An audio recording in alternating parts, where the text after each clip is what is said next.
दोस्तों, दुनिया की अमीर तरीन शख्सियत यानी इलॉन मस्क मान के चलिए कि सबसे तेजी से तरक्की करने वाले अमीर लोगों में से एक हैं, जिन्होंने PayPal, Tesla Motors, solar city और हाइपर लूप वन जैसी कंपनियों की बुनियाद रखी या फिर इन्वेस्टमेंट के बाद बहुत अच्छी तरीके से डेवलप किया है। इतना ही नहीं, साथ ही साथ इन्होंने स्पेस एंड टेक्नोलॉजी की दुनिया में भी कदम रखा और 2002 में अपनी कंपनी स्पेस एक्स की शुरुआत की, जिसका मकसद इंसान को मार्स प्लैनेट में पहुंचाकर सेल्फ सस्टेनेबल कॉलोनी बसाने का है। आइए हम जानते हैं कि आखिर इलॉन मस्क का ये मार्स मिशन क्या है और इसने पूरी दुनिया में क्यों हलचल मचा रखी है। कंपनी 2026 तक इंसानों को स्टारशिप के जरिए मार्स प्लैनेट में भेजने और कॉलोनाइज करने के लिए कॉन्फिडेंट दिखाई देती है। सवाल ये है कि आखिर मार्स में ही क्यों, कोई दूसरा प्लैनेट क्यों नहीं? कंपनी के मुताबिक हमारे सोलर सिस्टम में और ऑप्शन बचता ही क्या है। मरकरी सूरज के बहुत पास है, जिसकी गर्मी हम सह नहीं सकते। वीनस, जिसमें हमेशा एसिड की बारिश होती रहती है। जुपिटर और सैटर्न को गैसेस का प्लैनेट भी कहा जाता है, जहाँ की जमीन हमेशा धंसती रहती है। एक बात जरूर है कि सैटर्न के चांद यानी टाइटन को हम कुछ हद तक सोच भी सकते हैं, लेकिन वो हमसे बहुत दूर है और हमारे अर्थ का चांद, जिसमें आब हवा ही नहीं है, तो आखिर में हमारे लिए सबसे बेहतरीन ऑप्शन मार्स का ही बचता है, जो काफ़ी हद तक हमारे लिए मुनासिब हो सकता है।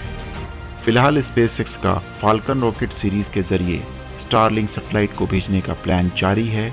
2022 के आखिर तक कंपनी 2 रॉकेट्स को भेजने की तैयारी में है, जो ज़रूरत का फ्यूल और कार्गो लेकर जाएगा और लैंड करेगा। रिपोर्ट के मुताबिक अगर 2026 तक इंसान वहां पहुंच जाते हैं तो वो इन्हीं फ्यूल और कार्गो का इस्तेमाल कर सेल्फ सस्टेनेबल कॉलोनी बना पाएंगे।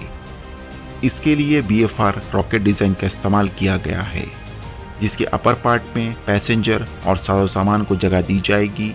मिडिल पार्ट को फ्यूल यानी ईंधन के लिए डेडिकेट किया जाएगा और लोअर पार्ट यानी सबसे निचले हिस्से को प्रोपल्सिव इंजन बैठाने के लिए इस्तेमाल में लाया गया है।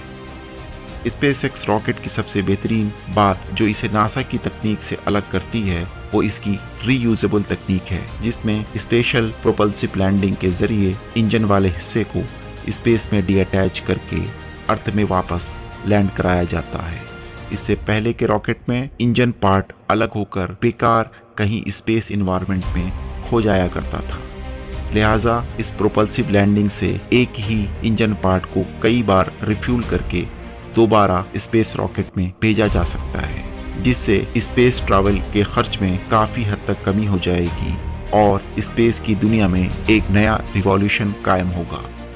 इलॉन मस्क का कहना है कि ये सभी उन्होंने इंसानियत को बचाने के लिए किया है।